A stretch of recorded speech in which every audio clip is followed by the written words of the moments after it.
Un matrimonio di interesse, in cui l'amore importanza non ha. Un matrimonio di interesse, fatto con regolarità. Alla faccia dell'amore, queste cose si continuano a fare. È poca cosa, ciò che importa è la regolarità. Anche se lui è uno sfaccendato che non ha voglia di far niente, anche se lei è un'ereditiera con in bocca un solo dente, finché sia fatto con le dovute regole ogni cosa bene andrà, purché ci sia la cosiddetta dannata regolarità. È poca cosa, se l'amore importanza non ha.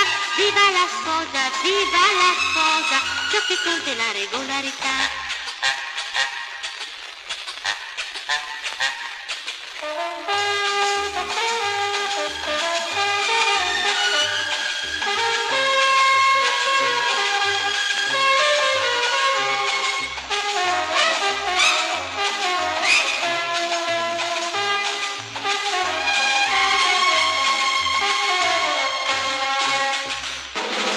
Se lui è uno sfaccendato che non ha voglia di far niente, anche se lei è un'ereditiera con in bocca un solo dente, purché sia fatto con le dovute regole ogni cosa bene andrà, purché ci sia la cosiddetta dannata regolarità.